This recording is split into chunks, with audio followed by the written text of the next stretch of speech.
Good evening. I'm here tonight with Dr. Hugo Tapia, who is currently a Tempe City Council candidate. So welcome, Hugo. How are you?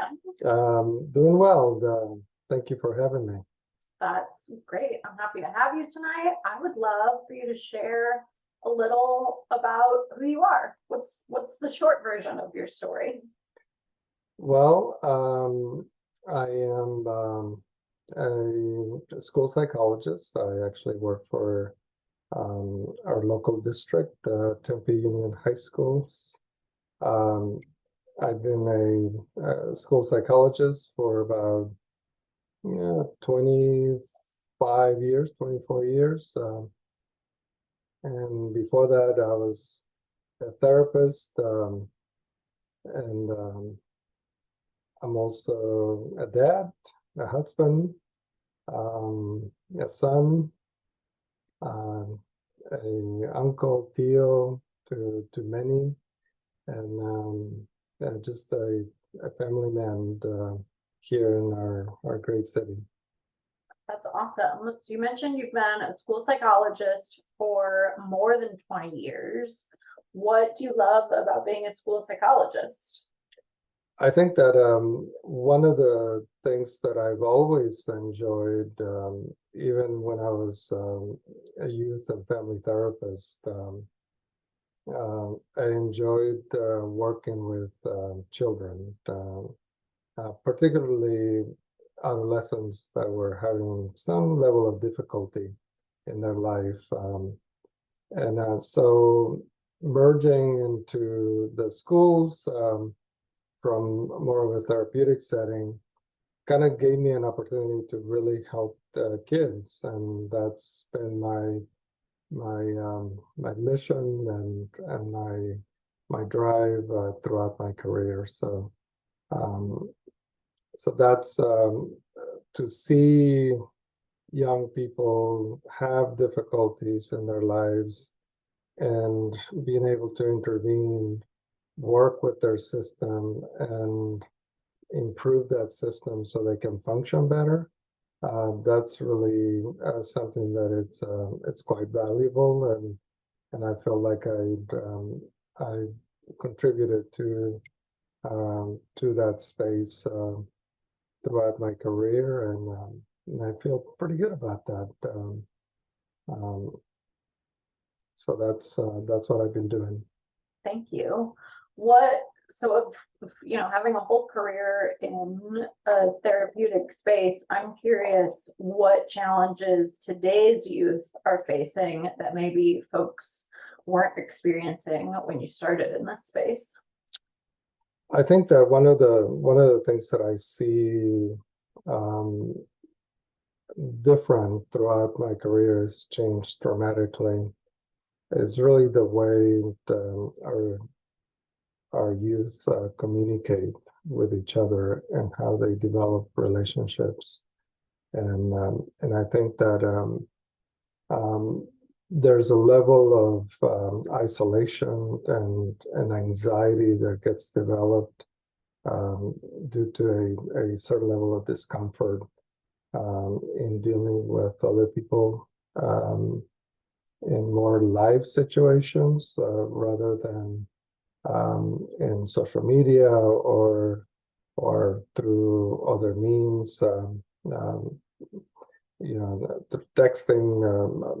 A lot of youth now communicate only through text and things like that, and it really has hurt their skills to really communicate with each other effectively.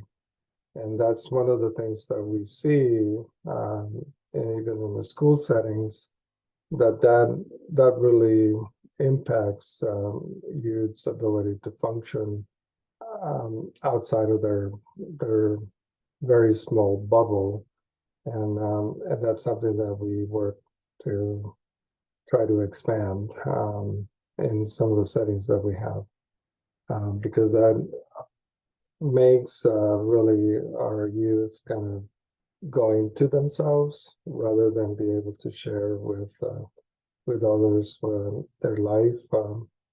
and it keeps them very closed in, and they begin to internalize a lot of things that are going on in their lives, Interesting. and that can really impact their functioning. Absolutely. Can you share an example of some hearing that as you are working with youth that sometimes their communication skills aren't at a level that allows them to be healthy and experience wellness? So what kinds of strategies do you work on with people to help them grow into those skills and find a space where they can be well and communicate effectively? I think that one of the things that I try to do first of all is really develop a relationship with them. I think as a therapist, as a psychologist, we know, and research has always told us that the relationship between the therapist and the client, and the ability to communicate at that level within a therapeutic space is really the most significant thing that creates change. And I have taken that very seriously. So one of the things that I try to do initially and throughout my interaction with youth is really to develop that trust, and to develop that relationship effectively. And that is really what allows me to begin to challenge some of the difficulties that students and youth may have. And interestingly enough, I do the same with families, because our youth don't live in isolation. They live within the family, functional or not functional as they may be, they still within that system. So we have to kind of engage parents at that within the therapeutic space, so they can also participate, and be open to change. What we do to kind of remedy some of those difficulties is really facilitating the interaction between all the members of that system. I was trained as a family therapist, so I very much enjoy working within that system. But in order to be able to facilitate that, you have to be a part of that, and they have to allow you, as a family or as a member of the system, allow you to be an active participant, and that's really what creates change, because then you can begin to implement things in their life that they're willing to do, that would lead to change in communication or change in behaviors that may actually be getting in the way. Thanks.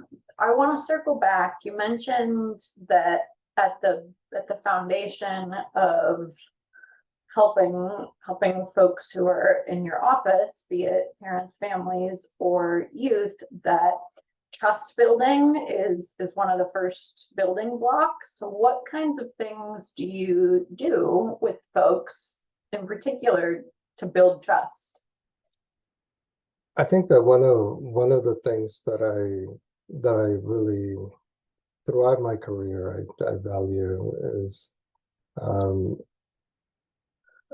a couple of things. Number one, have a sense of empathy about people's lives, and you don't have to have gone through what they are going through to be able to communicate that empathy to them, and that you truly genuinely care about whatever they may be going through.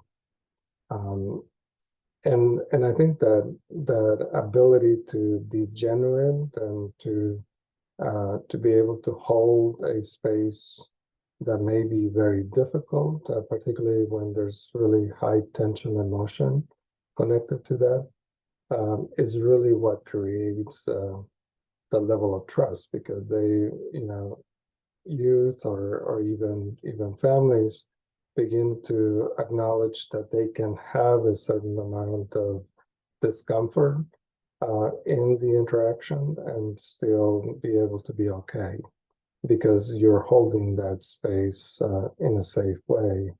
And I think that's really what creates that ability to communicate. You obviously have to be a good listener. I think that one of the things that people tell me all the time, because I'm I'm actively listening to a lot of things that people are telling me, and then I'm able to actually process that information and provide feedback that is actually very much connected to what people are telling me. People are being heard, and I think that that's the message that actually creates trust, because they feel like they can actually communicate effectively because now they're being heard by somebody, and that's actually very, very critical. That skill seems really ideal to have in a city council member. So I'm curious how you think your skills and experience from your career will translate into you being an effective Tempe City Council member. I think one of the things that I really want to implement, which is also what kind of led to my decision to actually do this, which is a significant commitment to the process. It's really, I've been doing a lot of this work individually with families and with youth, and it's really great work that we do. But one of the things that I want to begin to implement is really kind of begin to look at it in a more macro level. You can say that you can begin to also listen to community needs, and hear them effectively, with humanity and empathy. And sometimes I feel like even though we try to do that in government, we don't typically have the agents that can actually do that effectively.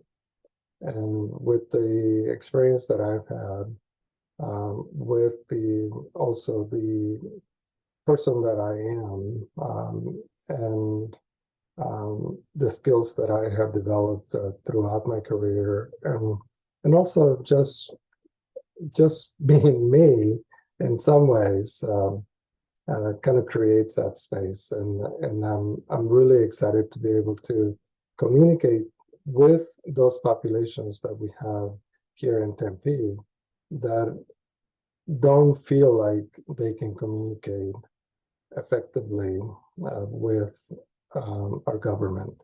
And I think that that's something that I really would like to do, is be the bridge to those populations that still feel marginalized by situations in their lives, or by what the government is doing to our community, and the decisions that are made that may not necessarily take in consideration some of the difficulties that some of these populations may have, and because they don't have a lot of time the skills to be able to come to that particular space, they don't engage.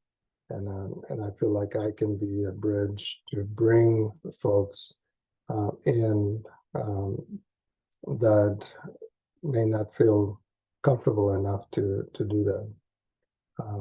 I think as a Latino man, as an immigrant, as a person that has gone through the acculturation process of coming into this country and developing a career and doing things, I can really empathize with people that are having some similar difficulties that may not look the same as what it looked for me, but I have the empathy that is necessary to listen to them and to have those voices being heard. Because as we know, really all of their voices really do matter. Absolutely. And I love that part of your campaign, that every voice matters. I really resonate with your idea of being a bridge. And I think it's a beautiful idea. And I think some of our listeners might be curious about how actionable that is. So can you share with us an example or an idea that you have of ways to move from the idea of being a bridge for community members to making that actionable? I think that one of the things, and I've done this throughout my career, which some people have told me, like, what are you doing? But I think being able to sit with somebody in their space that they feel comfortable in, and being able to reach out to them in those particular communities and spaces, rather than having people come to you. I typically always come to them because I really value the information that I get from people's experience in their life as they're living it. And so when I work in situations that I feel like I need more information to be able to help somebody, I'll go to them. I've been known to go to people's homes and say, I'm here because I really want to listen to what is going on with you and your kids, and I want to get to know who you are. And sometimes just by showing up gives the message that you care, because you're actually coming to them. And that's the important thing. I see myself as somebody who could be a councilman that actually walks the streets and wants to talk to people, because that's really how I'm going to get to know our community better. And that's really what we should be doing on a consistent basis.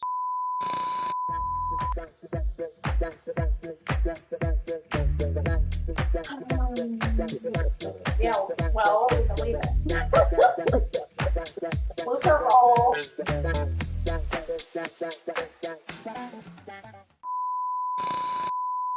You mentioned being a bridge, and I think that idea is really beautiful as an idea, but I'm curious how you can transition that idea to be more actionable. What are the actions for you to be a bridge between citizens and government? I think the action is really to go to the people that elected you. I think that if you are elected by the people shouldn't have to come to you. You should be the one going to them and learning about what their needs are in their community. And that's really what I have done throughout my career. In the spaces that I've worked, I've been known to knock on people's doors and ask to engage with them in their space. So because that gives me a lot of information about what people's needs are, and I can bring that information back into our council and really develop things that are going to be meaningful to them, because that's really what we should be focusing on. We should be focusing on the development of meaningful things that are actually going to make a difference in people's lives. That should be our mandate. Our mandate should be that we are creating something that is for the betterment of the population that we have here in Tempe. It doesn't matter who they are, because everybody should matter. And we shouldn't just focus on one population or the other. We should be focusing on all of the needs of all the neighborhoods and all of the people that occupy those neighborhoods. Because even within neighborhoods, there are needs that may not necessarily be out there, but it is our responsibility to meet those needs also as well. And it's our responsibility to find out what those things are. That's great. For the folks who are listening and vibing with what you're sharing, how can they support you during this campaign? I think one of the things that has been happening, which is reality of our good old climate change, it has been very difficult to get signatures because sometimes it's just not safe to be at 116 or more degree weather and gathering signatures and canvassing and doing those types of things. So one of the things that in order for me to get on the ballot, because I feel very, very comfortable and competent to be on the ballot, but in order for me to be on the ballot, I have to obviously get my signatures that are needed. So I need the community support to do that. And I feel like that's something that is it's critical at this point, and we're going to continue to be out there putting our biggest effort ever to get that accomplished, because I feel like it's important work that needs to be done at the council. So I think that's one thing. The other thing, obviously, everything costs money. I think that those are the realities of our system, our political system. If we are going to get our name out there, it's going to cost us money, and we have to raise money to be able to do that.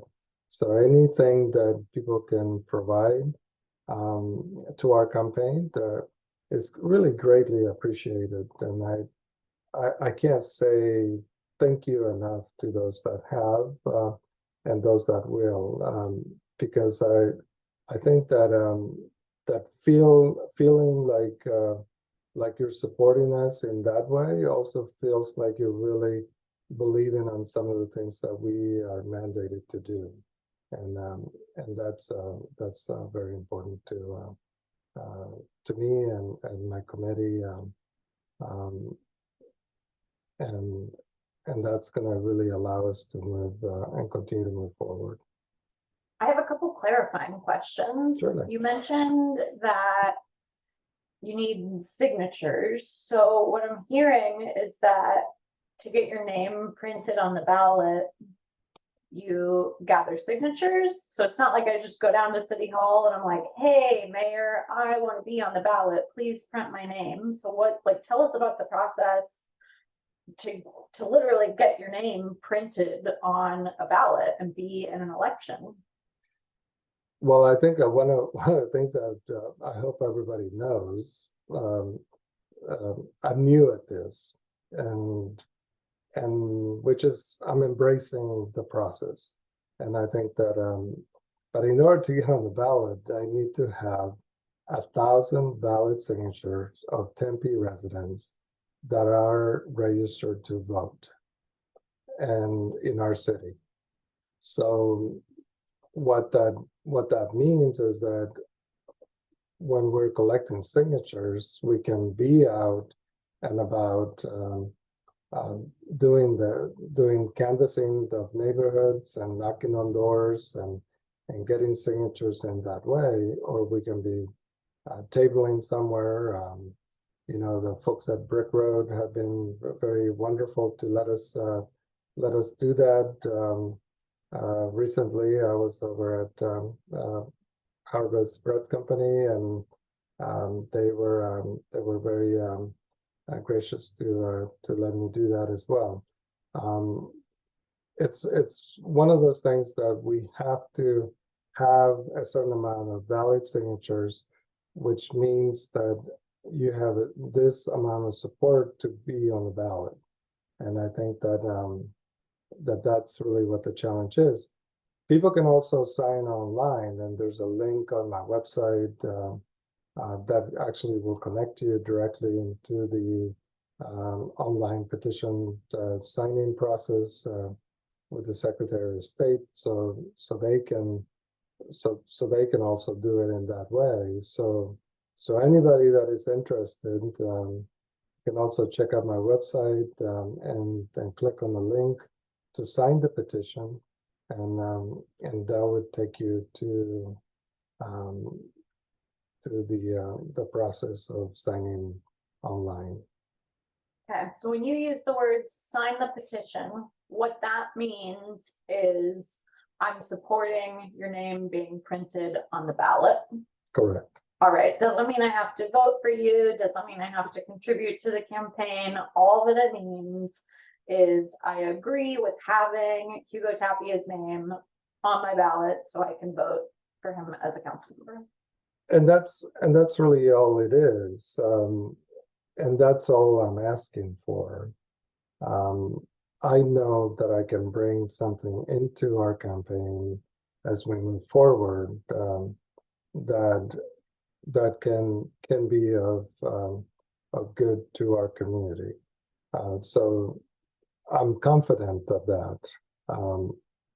I've been doing that for a long time here in our great city. So I really believe that I can continue to do the same, and I will work hard as I've always had in the things that are important to help people, because that's really what my mandate is really to help people of our city in any way that I can